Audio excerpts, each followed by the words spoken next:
okay, there is a certain group that are pluralists. There is a group that are swing. I was going to say swingers. But I think in this day and age, maybe we also need to be a bit more careful about how we present the data, especially when it comes to something as charged as race. On my vegetarian Tuesdays, because I don't like to impose on the people around me, where self-declared. Hey, fuck you lah. Okay? I don't think IKEA necessarily needs to follow those standards. They can if they want to, but like you say, it'd be nice, but I don't think it's like something that you call them up for.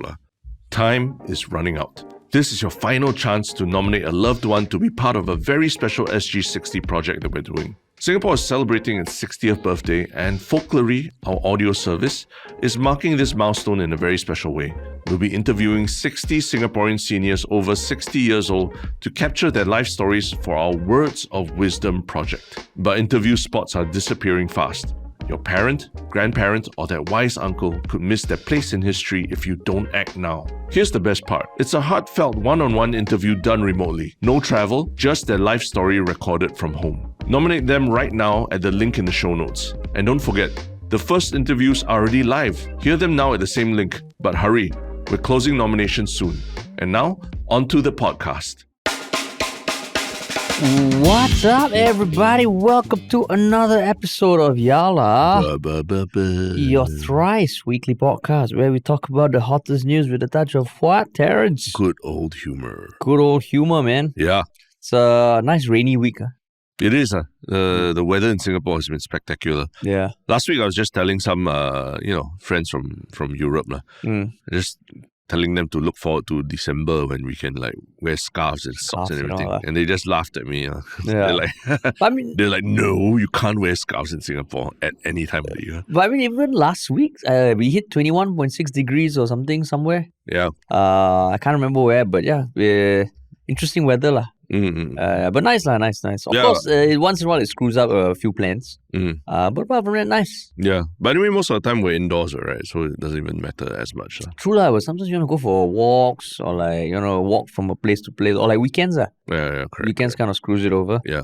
So excited or not? Parliament sitting for the first time today. Yeah. The newest parliament. Yeah. Hopefully we get some of the questions answered that we've had the last couple of months. Today is just the presidential address to kick it off. Correct. That's why it's at 8 p.m. Yeah. I totally forgot that this was the process. Maybe because in 2020, this was all kind of done remotely, or I don't even know how. No, Parliament probably sat face-to-face for the first time in Parliament in 2020. I can't remember. And that's the thing. I think people forget that our political awakening only came quite in recent history. 2020. We don't have 2015 to compare. So we don't have that many data points to look back on. We're not like 𝗏𝗏 or other researchers like Wale. Ours, we just have two references. One was COVID and one was non-COVID. Yeah. But yeah, I mean, exciting because I think the next few weeks also going to be the different ministries all talking about their plans, the budget and all. Yeah. So interesting. Finally get some questions answered. Yeah. But yes, before that, we have some questions about some stuff that's been happening the past few days. But before that even, what's our spiel, Terrence? If you're new here, please like, share, follow, subscribe. Because that means a lot to us in terms of telling us that, you enjoy listening to this content and we should produce more of it.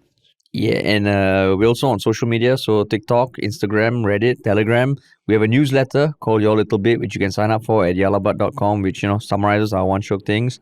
And if you want to work with us, you can hit us up at contact@ministryoffunny.com or visit ministryoffunny.com and drop us a message.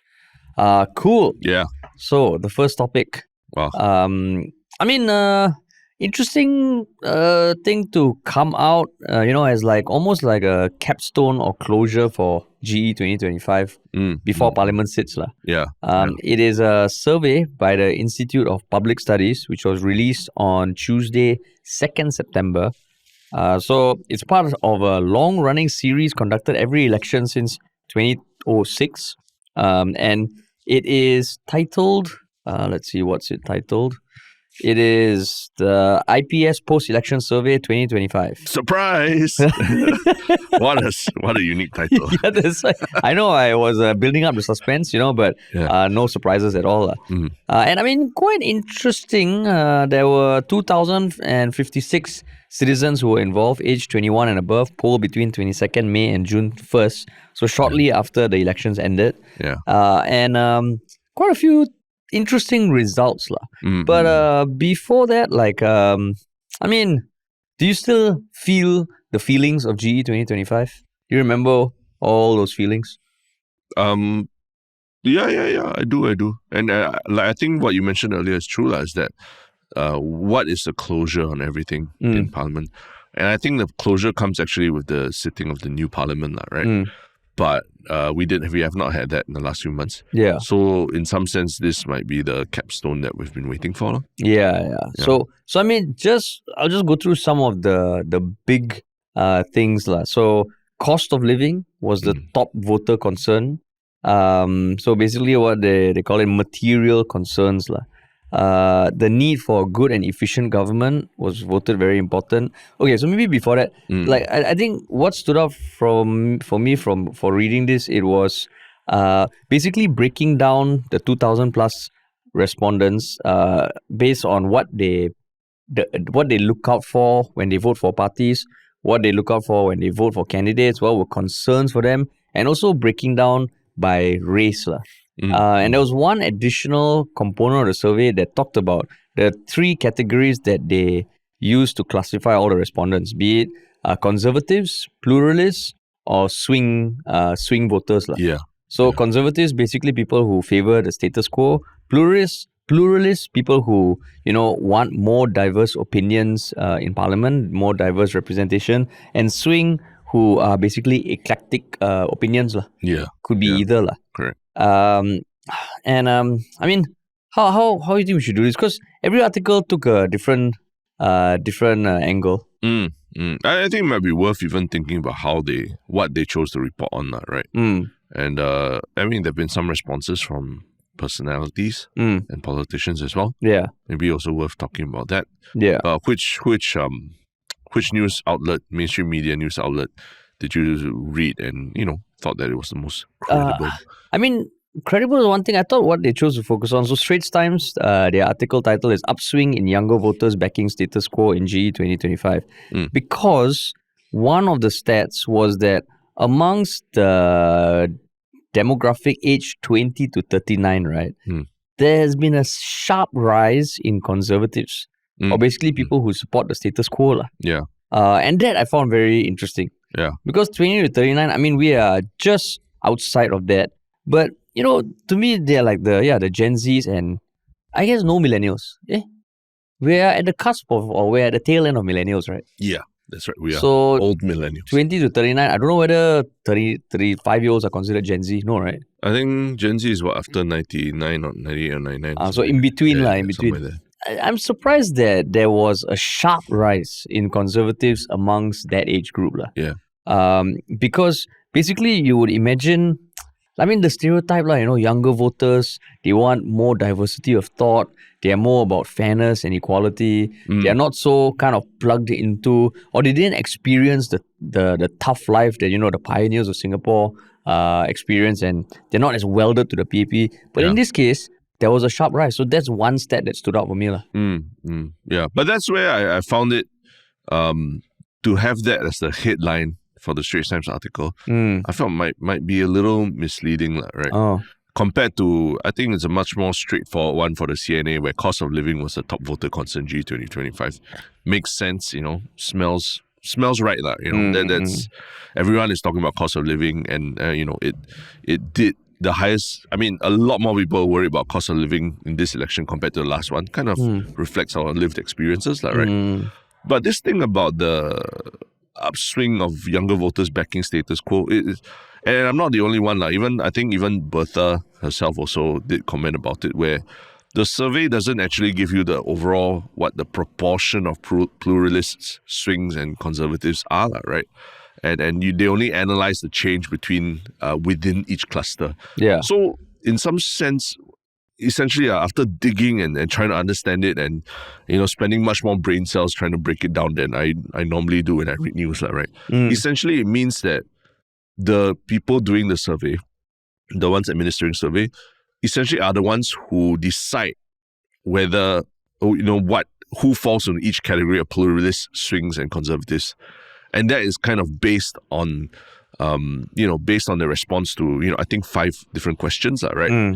But even within that group of so-called conservatives, the responses to those questions have changed in the last 5 years, but they will still be grouped as conservatives. So in some sense, it's like they will fix who are the conservatives and they'll fix who are the pluralists and the swing voters. Based on their responses to... Based on their responses in this current year's thing. So it's a bit, I don't know how to say it, I don't know how to explain it such that a 5-year-old can understand or what, but to me it's almost like a bell curve kind of thing, where you need to sort of set certain, okay, there is a certain group that are pluralists, there is a group that are swing, I was going to say swingers.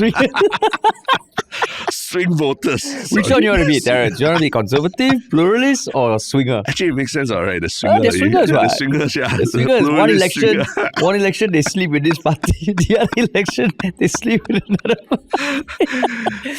Swingers. Yeah, we can use that. Pluralist, swingers, and conservatives. Swingers, so it kind of, even how people define themselves as conservatives seems to have changed from 2020 to now. So I think what like Bertha and other commentators are saying is that, we kind of need to be able to break down these proportions as well to better understand before we outright say that, conservatives, they all prefer the status quo. So, Yeah, so to be honest, I also was reading it. I was like, wait, okay. So the term they used was the cluster analysis, right? Yeah. And what you were saying, the level of agreement with 5 statements. The 5 statements are need for check and balances in Parliament, need for different views in Parliament. It's always important to have elected opposition party members in Parliament. The whole election system is fair to all political parties. There is no need to change the election system because it has served well. So based on their responses to these questions, they will then be classified as either conservatives, pluralists, or swingers. So basically, because if you look at the study, or we don't have access to the whole deck. We couldn't find it, right? The whole study, we have access to a deck that presents the findings. The cluster analysis all comes towards the end. So that's why I was like, okay, so it's a little confusing because they separate the key findings and cluster analysis. So I think one thing they were marking was more trends, because once you try to go down to the numbers and you try and think about the mean scores and all, right? That's where it also gets confusing. But the graphs I found quite useful.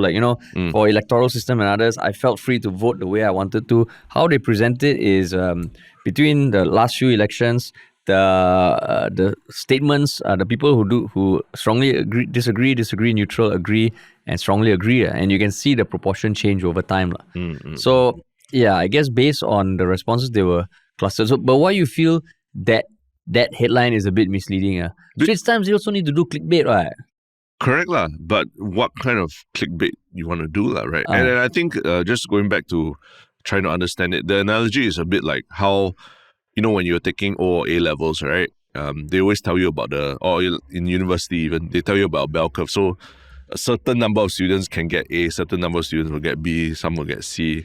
But it's not fixed. A fixed number. It is kind of like a fixed amount in every different class. Fixed proportion in every class, right? But if the exam happens to be really hard for one particular class, it's still the similar proportion of number of A's, number of B's, number of C's. It just depends on how you did in that on that particular paper, right?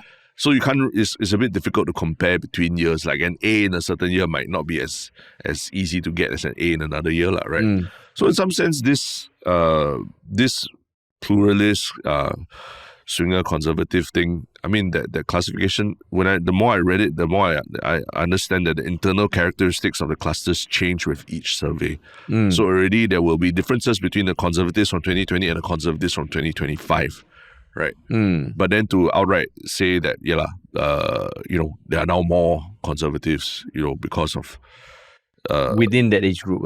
Within the age group, I think it's without further analysis of the data, or understanding it more. But that's how every survey across different time frames is done. They go by age group. Yeah. And if there's a change in makeup of the age group, it already assumes that people who may have been part of that age group previously are no longer part of the age group. No, it's not just about age group. They say that the responses to those answers have also changed within each group.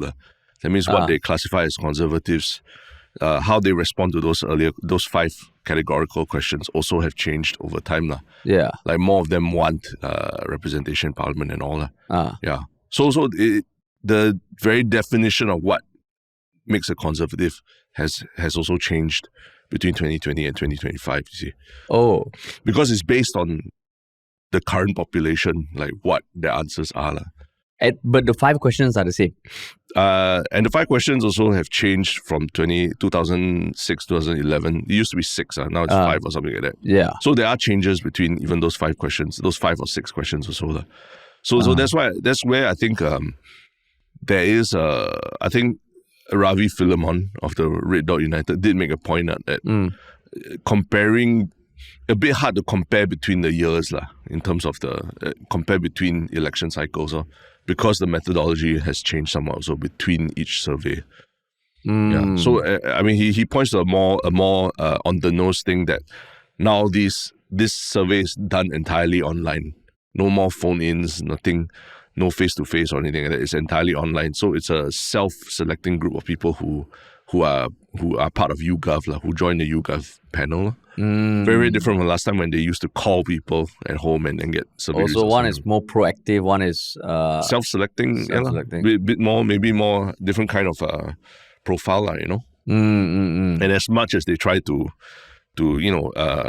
ease out the differences based on the demographics or your age or your profession or anything like that, it's true the methodology is different right? When whether you do phone surveys versus whether you do online surveys and all. So yeah, even for this cluster analysis, without invoking my statistics 101 kind of like education background and all that, I already read it. I was like, it's a bit very quick to jump the gun and make it a headline of a news article for Straits Times. Yeah, I mean, like normally the surveys that we cover and all can find some sort of you read it, you kind of get the gist. I mean, this one, honestly, sometimes when I read the multiple articles, it feels like whether they're talking about the same survey or not. Yeah. And there were a few survey results that were released. But I mean, I won't deny that without going into the details, when I read that title, that was what stuck with me. It makes me feel like, oh shit, just looking at that line, 20 to 39 have more conservative voters. To me, it's like, there is a sharp rise in conservatives. But what you're saying is that whole statement there's also a lot of caveats. Exactly. Coming to that conclusion, is this statement just painting too broad a thing? Yeah, correct. And you really read the cluster analysis, what's the level of support. They really even tell you that in 2025, the conservatives were more likely to agree that it's important to have different views and checks and balances in parliament compared to previous years. So this makeup of conservative people, their views have also changed, but they are just labeled as conservative also, because it's I think it's like a bell curve kind of thing. So when you say more likely in 2020, say that again. Those in 2025 conservative cluster were more likely to agree that it is important to have different views and checks and balances in parliament compared to those in previous years. So that's already saying that the conservative cluster is already more liberal than previous conservative clusters. Yeah. But they're still called conservative. It's still under the conservative cluster. But that's where it's weird. How can those two things be true at the same time? Because the definition of conservative is a bit nebulous. It can change over time. Yeah. Depending on what proportion are. Just so like what I said about the exam analogy. Yeah. Is that an A in one certain in this year's exam doesn't mean that you necessarily do as well and get an A in the next year's exam, depending on the quality of the students and depending on the difficulty of the exam paper. So the concept of being conservative in 2020 is different. Will morph in 2025, but it's still grouped as conservative, and then they read based on that. Yeah. So it's like bell curve where there is a proportion that's going to be conservative, there's a proper proportion that's going to be pluralist, and there's a proportion that's going to be swingers. So that means, okay, am I right to say that, let's say the analogy of a team sport, when you compare 3 players between 2020 to 2025, they are the same players, right? Nothing has changed. Yeah.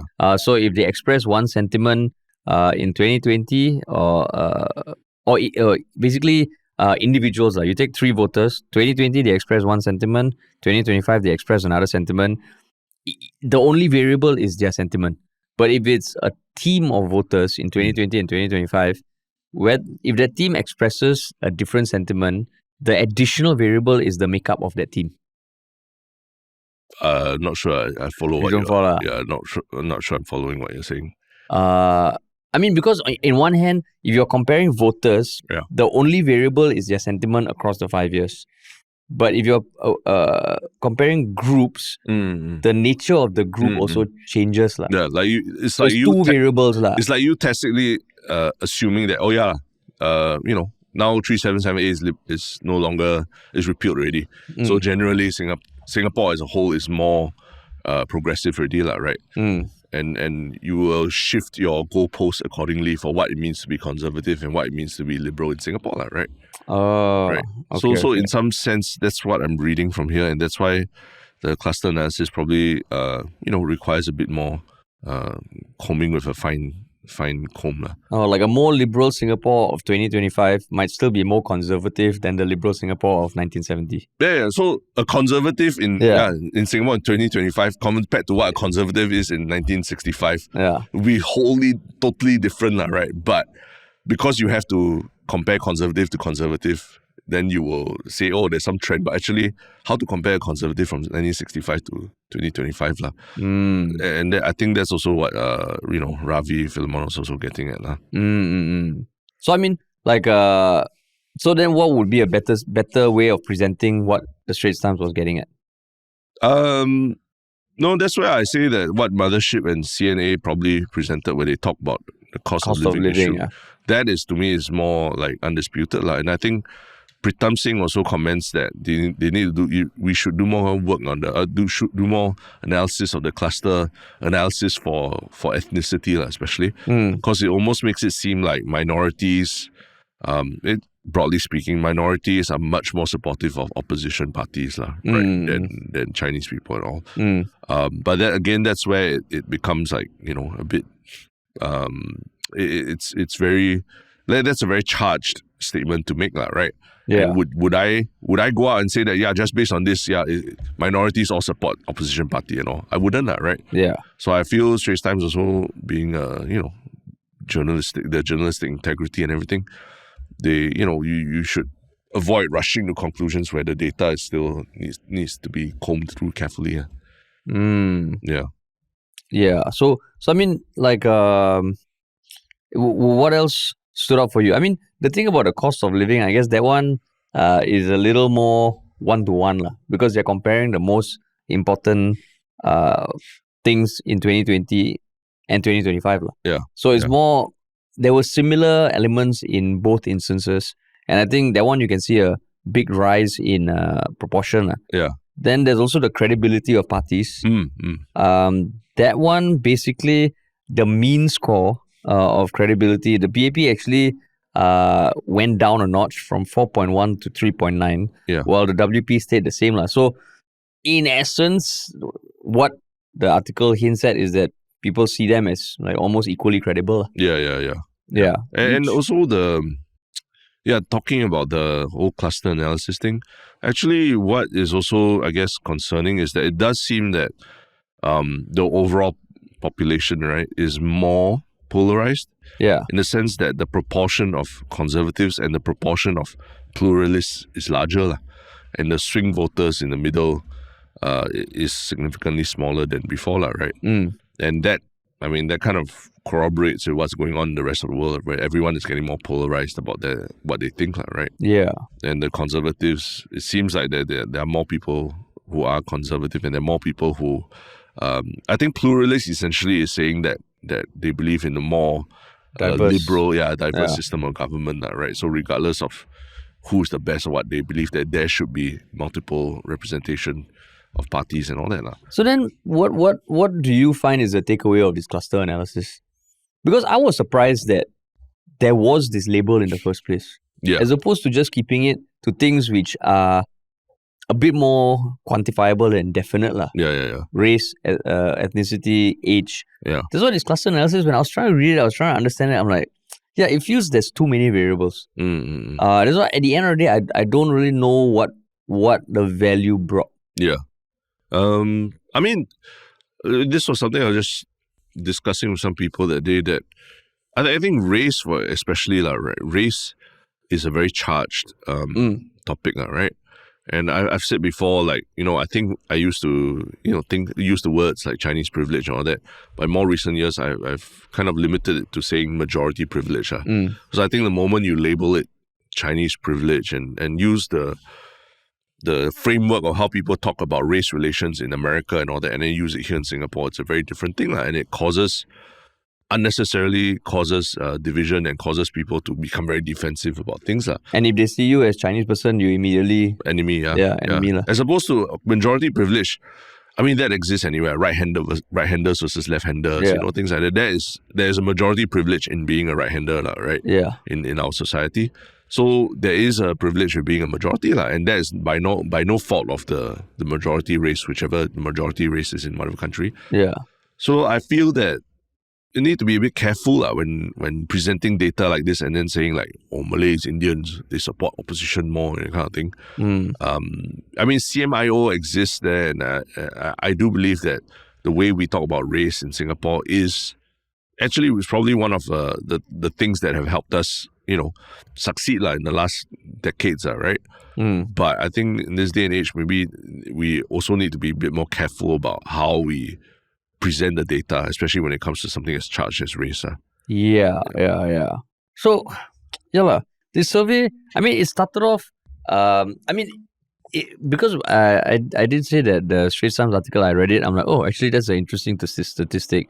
There might be some truth to it, but without diving into the details, you might overemphasize the impact. And that's where, like what Pritham said, he gave an example as well about the he mentioned like something about how if you look at the numbers and you extrapolate, the survey actually suggests that all our races are overwhelmingly swing. And in some way, like what you were saying also, right, how you classify it, it's a bit odd between like the conservatives and the pluralists and the swingers. Yeah. So that's why at the end of the day, like the more I read into this, the more confused I got. The things that stood out, I mean, cost of living, not surprising. The political credibility, I was surprised that the PAP decreased slightly, given that they did experience greater vote share than the previous election. Yeah. So, anything else that stood out to you? I mean, there is a point there that 𝗪𝗲 makes, that there's this measure of credibility. So does it take into account the exposure that every party also gets, right? Especially even in the lead up to the election and everything, right? And the fact that PAP and all they get a lot more screen time even during the election at the round table and everything. Is it a fair thing to just straight out, okay, which one was more credible after this roundtable process? Which party was more credible? Obviously, the one that had more time to air its views and everything, right? Yeah. So I think there's a lot of things in there that are missed in the survey. That's why some people do think that it's trying to push a certain narrative and a certain agenda in the lead up to the opening of Parliament. Yeah. And what the agenda will be what? Sort of just kind of like reiterating that Singaporeans want what they voted for, the status quo as it is, right? Which is what the ST headline was. And I mean, the ST headline in some way goes against the grain, right? Like, I think the typical mindset is that the younger voter would be more, less welded to voting for the PAP. Yeah. But by reading that title, you're like, oh shit, that's surprising. Yeah. But these are also tools, right? This information, this analysis, these are tools that all parties can use to, better formulate their strategies and communications as well. So I won't say that is bad or is useless or anything like that, but I would say that take it with a grain of salt. Yeah, but it's quite... I think why this survey is different from other surveys is because, there's a shit ton of variables. Yeah, a lot, man. And even, maybe that's why they didn't release the full paper or something, because, I mean, even the summary of the research is 82 slides long. Yeah, correct. Yeah, so I mean, still worth a look. But I don't know whether this will be debated in Parliament. Yeah, I'm not very... probably, maybe. But it only just released only, so I think everyone's still grappling with it. Yeah. But normally, I mean, these sort of surveys, I think maybe they are quoted, but not really debated, because it's supposed to be an independent research institution, right? True. Yeah. Yeah, so I mean, the other key highlights according to the survey was, top 4 election issues: cost of living, need for a good and efficient government, affordability of homes for Singaporeans, and fairness in government policy. Yeah. But credit to the survey also. They have been asking like new questions, like the statement, opposition MPs should be grassroots advisors for PA related work. And then this is the first time they're asking the question as a completely new question, you see. So they're not shying away from, questions that sort of rock the boat a little bit for the incumbent. Yeah. And I mean, the one thing that I found, quite encouraging before you look at the cluster analysis, because the first half of the survey, it is looking at all respondents without the cluster, basically, and how much they agree or find important certain statements. So when you look at, cost of living, big change, need for a good and efficient government, generally over time, there are more people who see it as very important over the 5 elections, which is encouraging. Fairness of government policy, same thing. For example, 2006, only 39% thought it was very important. Now it's 57%. Amount of government help for the needy, again, it trends upwards towards people who find it very important. Need for checks and balances in Parliament, somewhat the same, but facilities in the neighborhood, wealth and income inequality in Singapore. So what I was heartened by is that generally more people are finding issues that I would consider important also important. Correct. Yeah. But there wasn't just one survey, there were 2, right? Yeah, there were 2 surveys. And the second one, quite interestingly, had the bottom 5 areas of least satisfaction with government performance. Is the same in 2025 as it was in 2015. Which is what? Cost of living, ministerial salaries, housing affordability, income inequality, and increasing birth rate. So all those problems are still there. Still, plaguing us. That's true. 10 years later. That is true. Yeah. And the most satisfaction would be defense and national security, law and order, crisis management, education, and relations between races. Yeah. Relations between races. Interesting. But yeah. Yeah. But worth a look for anyone who's interested in this. Yeah. And if you need reading for the weekend, this could take you the whole weekend. Yeah, but I mean, be listening to Tharman's address first, right? Yeah. That's what everyone will be doing this weekend. Yeah. But besides that, some people might be going shopping for furniture. And while they're shopping for furniture, there's something that they might get either really outraged about or couldn't give 2 hoots about, right? What is this issue? It is the issue highlighted by a content creator who goes by 𝗪𝗔. So he uploaded a video on 28th August where he highlighted that apparently at the IKEA branch at Alexandra, there is no halal food options. And his video was not very long. It was a bit sarcastic in tone. I mean, he's not a small creator. He's like 41,000 followers on TikTok alone. And his content, I think he's been POFMAT 3 times before. Yeah. Not to say that is a label for him, but I think he talks a lot about social issues and he has a certain style of talking about it. But when it came to this video, you can see it's not hidden or anything. But basically, he would use lines like, there's nothing halal here, so I guess no food for us Muslims. I know you have one in Tampines. That's where he's referring to the IKEA in Tampines, which does have halal options. But what's so difficult about having a halal area in Queenstown? Don't Muslims come and buy your stuff?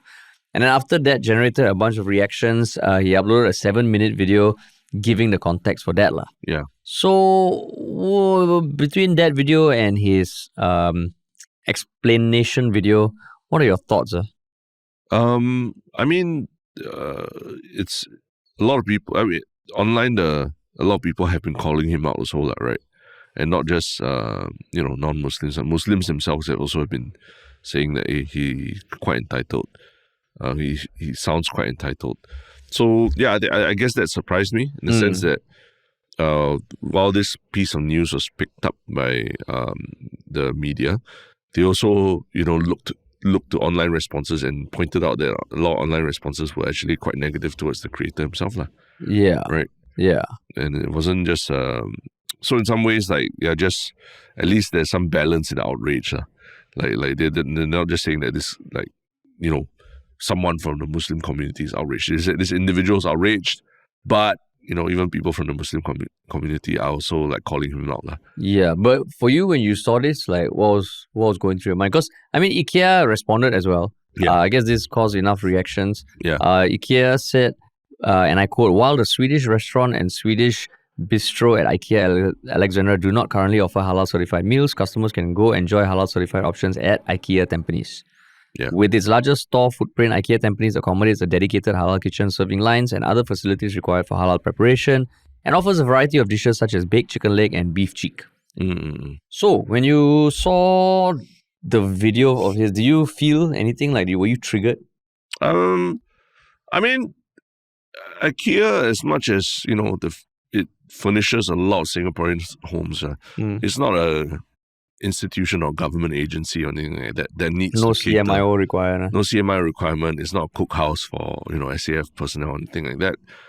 It's a commercial place and it's not even its primary business is not in providing food. It's in selling furniture.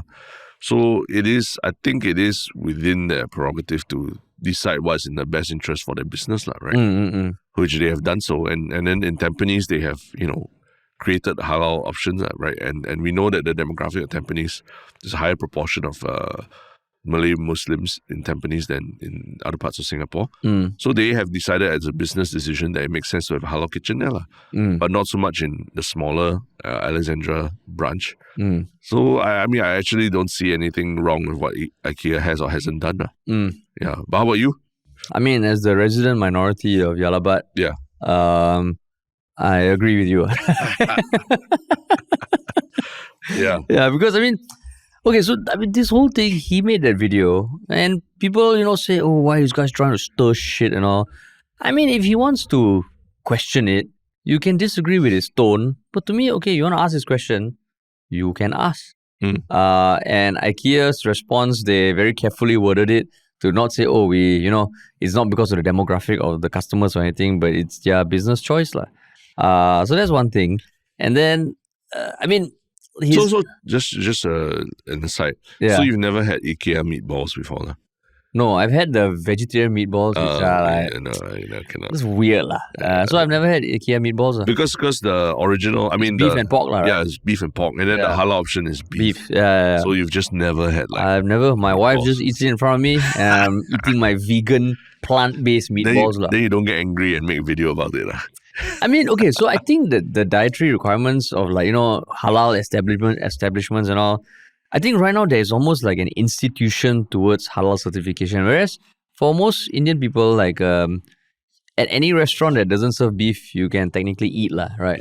I think even the most staunch, you get staunch vegetarians who, as long as the place serves meat, they won't, because to them, the utensils and all play a part. Yeah. But I mean, looking at my extended family, the people who are vegetarian, they basically eat anywhere as long as they're not eating meat. But I think when it comes to halal food, they're a lot more stringent. So not an apple-to-apple comparison. Yeah. But in this case, I think he wants to make this kind of video. He has every right. Of course, the way he worded it, you could tell that he was kind of trying to, target IKEA as being discriminatory. Yeah. Which I felt hard to say whether it's discriminatory. I mean, I don't think they're being discriminatory. It's just a business choice. Would I in an ideal world, should there be a halal kitchen there? I mean, I think it'll be nice, but it'll be nice to have every option there, to have like chicken meatballs lah. Yeah. But that's the ideal world lah. But the world is not ideal lah. Yeah. And sometimes it's not even about more options for everyone. Like, for example, like, Subway, the Subway sandwiches made a decision to be halal in Singapore, right?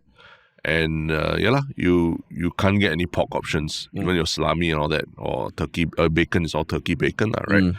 And it tastes different, right? For someone who eats pork, you will understand that it does taste different. And that's a business decision they make, right? And for pork eaters like myself, you make a choice whether you want to continue eating Subway because it doesn't taste as good as what you imagine it to be, right? But I don't call them out saying that, hey, you need to must have the pork option and the halal option within your one store in Subway also, right? And so that's where I feel like it's in an ideal world, everyone has every option. But there are some realities of like that businesses make business decisions that make sense for them. And you as the consumer, you also make a decision whether you want to patronize their business. But there is the argument that by Subway being halal, like even the pork eaters can eat there. Yeah. But if there's pork, the halal people who need halal food, they can't eat there. Yeah. So then why, Terence? But at the end of the day, it's also even for Muslims also, there's a range, right? There are some people who are a bit more liberal with their views about things like, does it need to be halal and all There's that? no pork, no lard. As long no pork, no lard, it's okay. Halal is a certification that's given, you apply for, you pay for to an institution, right? So some people want that and then they choose to eat that. But there are Muslims also who, say that, it doesn't matter as much for me. I mean, before you get cancelled, the certification is for halal. Halal is actually the way of preparing the food. The certification is halal. But it is an institution, 𝗬𝗏, that you pay 𝗬𝗏 and then they do it for you. So ultimately it is driven by, it's a business decision, I find.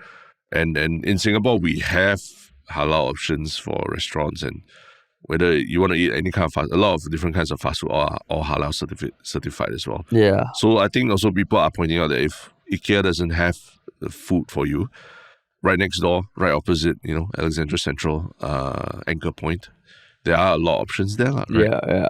And to create a fuss about it, I feel is a bit entitled. Yeah, and in fact, I think his second video is a bit more accusatory, even more accusatory than the first one, because I think he was saying like, why is IKEA, all your revenue they made, why are they choosing to not serve a portion of the community who has contributed to their yearly revenue?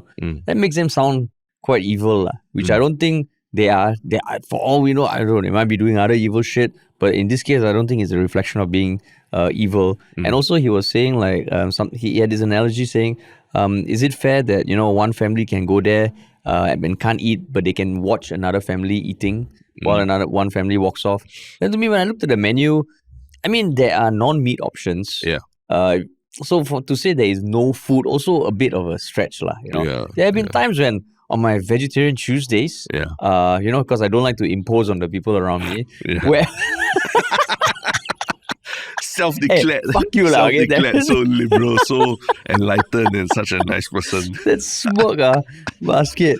No, but you just go to a place and then sometimes you just have to eat something that it's not ideal, but you just eat it if you really want food. So I found his second video a bit more accusatory, lah. Yeah. Because his first video, honestly, I got no issue with it. You want to make a video that questions something like that? I think every business can be questioned. Whether the business wants to respond and all is up to them. But the second one, I felt he took it even further and extrapolated quite a bit. Yeah. So, I mean, I think someone on Reddit made the point that if IKEA, at the end of the day, a lot of their cuisine and everything is like Swedish cuisine as well, right? Like they're trying to bring the Swedish lifestyle to the world as well. And that Swedish lifestyle involves them eating pork and beef meatballs, right? It's a choice whether you want to partake in that Swedish cuisine as well, right? No one's saying, no one's forcing anyone to eat at IKEA, and there are options around. If there weren't options around, if it was like in the US where there's one IKEA in the middle of like some rural area, then maybe there's a big problem, right? But here there's so many options, so I feel that yeah, this guy is stirring. He's stirring. Yeah, and then he also said, I'm a minority, I'm not entitled to anything. That sort of statement also, I feel, then who is entitled to stuff like majority? That one also is a bit, like a bit too accusatory. But okay, let's say if it was a government body or government building, you think then there's more claims for having to provide halal food? Oh yeah, definitely. I mean, definitely, right? Because I think as the government or public body, you would have to cater to the what the population is, right? And even if it's a small proportion, you need to be inclusive. You need to be inclusive, right? Yeah. And I think we, in a lot of places I have seen, they are inclusive that way. But I mean, I don't think IKEA necessarily needs to follow those standards. They can if they want to, but like you say, it'd be nice, but I don't think it's something that you call them out for. Yeah. But I mean, I can't imagine there being much more development on this case because it's honestly like this is almost like the cutting of water before a fight because Parliament's coming and we know there'll be a lot more debatable topics coming up. Yeah. But how does this compare to recently there was that man who was very angry with Singapore Airlines for serving him a pork dish and then not telling him that it's pork and all that, right? Yeah. And I mean, he makes a lot of points about he's been a very religious. He's followed for 30 years, right? Yeah, he's been very religious and follows a very strict dietary requirement for 30 years already. Right? I mean, that one, it felt like it was really a mistake by the staff by not knowing that prosciutto is pork. Yeah. Whereas this one, did IKEA make a mistake? He said they were careless in their decisions, which I think is not true. I don't think they made a mistake. Yeah. So that's the difference for me. For you? Yeah, same. I think it's different when you're sitting in a plane also. I mean, the options are limited because you're in the air as well. Yeah. But the bigger problem was that they told him that it was not bacon even though there was pork in it, right? Yeah. I think IKEA is very clear about the food here contains pork and things like that. Yeah. But I mean, I think it'll end after this. I can't imagine there being much news after this. I hope so. Yeah, man. But yes, exciting. Cool. But what is your one Shiok comment? My one Shiok comment. I have mine. Can I go first? Yeah. Mine is on the last episode that we did with PSP Stephanie Tan. On Reddit, @aggressivewin636 says, this was enjoyable. Stephanie Tan is a rare find for any political party. Her overall package as refugian, lawyer, public servant, and homemaker is unique and invaluable as a potential lawmaker. And then, he or she goes on to talk about how voters need to realize that many of us just go about our days coping with everyday life, but we often miss the big picture of how external conditions, public policy implementation, ground realities, and limitations come together to impact us as individuals. So, and a lot of high praise for Stephanie Tan as the type of representation you need. Someone who can multitask at high levels and not the fake type who essentially dumps their children with a spouse, mate, or grandparents while still pursuing their passions and ideals.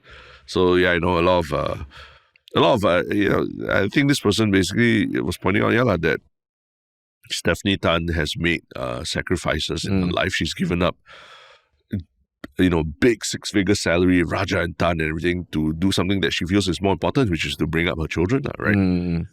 But she doesn't complain about it or anything like that. She just, uses that and then uses her perspective to tackle issues that are close to her heart also. And so, a lot of high praise there. And, I think I wish her well and hope that more such fellow Singaporeans will step up for our beloved Singapore before Singapore becomes yet another migrant city. So good points there. Yeah. I mean, mine, specifically, I think what is interesting is, the 𝗪𝗲 𝗪𝗁 episode, I think the comments there, a lot of people, especially on Spotify, I would say the comments there are quite polarizing. But I'm very heartened to see how much people have found it useful. I think the comments on Spotify are kind of like the most reflective. I mean, just one comment on Spotify, which I thought was a nice way to sum it up, is like, okay, by 117831093, incredible interview. So nice to hear someone from a part of Singapore history more people should know about, not because of the drama, but simply to know more about great Singaporeans. And I think, I mean, it's just a simple comment, but that whole episode, the comment thread, it's so polarizing. It's very emotional. But I think at the end of the day, she's a Singaporean person who's doing something or has done like amazing stuff to make the world a better place. And aside from all the polarizing comments and all, I think this one, I mean, I thought it was a nice way to look at it also, that yeah, she's really trying to make a world a better place, and is a Singaporean who on so many levels doesn't need to care about stuff outside of the Singapore, but yeah, she's doing it anyway. Yeah. Her book is really a riveting read. Yeah. You finished it already? Yeah? No, about halfway through. But okay. And I mean we all know the gist of everything, but like when you really read it, like it really gets into. I think she's not shy to even talk about the blind spots in what she in what she doesn't know, what she knew or didn't know about history of conflict in the Middle East and everything. Yeah, and that's what makes it really personable. Like you are going along with this journey of this discovery with her. She brings you to these places that otherwise most people wouldn't have traveled to or seen for themselves. Yeah. And that's what I think was very valuable in reading her book. And it's a very personal story. When you have academics or anything, I mean, like Prof. Walid's book was a great entry point. But when I see some spokespeople and all that online talk or like people who are just basing it on stuff that they read in the news and watch, very different from someone just sharing their personal story. And that's what is like, wow, it's super powerful. Especially happening right about, that whole 𝗦𝗲𝗍 versus the comedian thing going on as well. Yeah. So that's where I feel like, let's listen to like real on the ground stories, right, from people who are there. Yeah, I mean, of course, got people scolding us, saying, how can you go from 𝗪𝗻 to being like an anti-Palestinian stand-up comedian? Yeah, I'm like, okay, just chill. Yeah. I mean, that's the thing. Yesterday, I was talking to 𝗪𝗲 about, he made a statement about this whole comedian 𝗪𝗲 thing, and he's also attracting a lot of brickbats from the population, and that I think my point was that essentially like. 𝗪𝗲 has brought a lot of vitriol to Singapore from people who don't know anything about what's going on in Singapore, and basically they're coming and telling 𝗪𝗲, you are being brainwashed by your government and you don't know it, and that kind of thing, right?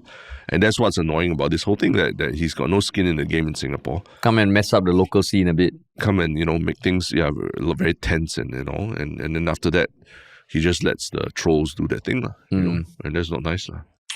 Shut up.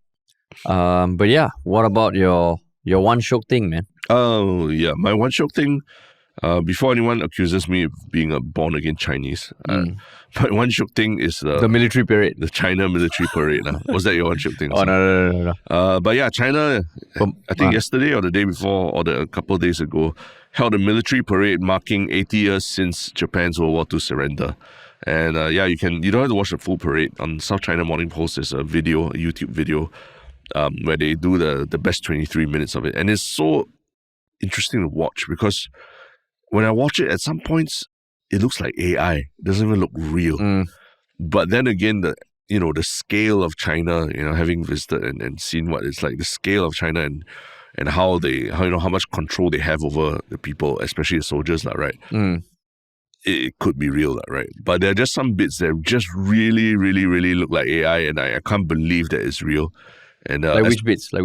Usually there's this part where the commander or the president or whatever inspects the army, But this is the People's Liberation Army we're talking about. It's fucking huge, right? So he can't walk and inspect them. He's on a freaking vehicle, and then they drive slowly, and then he inspects them while standing on the, with his head out of the vehicle and everything, you see? Oh. So it's damn weird. He's like just coasting along, and then he'll just, 𝗪𝗲 𝗪𝗲, which essentially is like comrades, hello comrades. And then the whole battalion will shout, respond back, and it's just damn weird. And at points I look at it like, is this recorded live, or is it green screen? Is he green screened in, or is it AI or something? Because it just doesn't. I mean, and production-wise, you cannot imagine so many camera angles at a live event. So it really makes our NDP and our mobile column look like child's play, you know. Yeah. So in that sense, it's like it really is quite fascinating to watch. I saw one part where there was a contingent that was marching but running. Yeah. They were jogging in unison. Oh yeah. So everything. They even do the parts where the drivers of the vehicles enter the vehicle. So even the putting on the seatbelt, they do it in like one motion. Oh, is it? They jump in, sit down, seatbelt on. It's like one motion, and then they take up the remote control and report. So it's everything is drilled to and the weapons perfection. are insane. They are military. They really brought out everything, all the drones, all the missiles, and all. So and you know what it was commemorating, right? 80 years since the World War II surrender. Yeah, but that's a bit. I mean, it felt like, 80 years, China, I mean, they've always been a big country. But when you study history and all, they were not one of they weren't part of the axis of evil, right?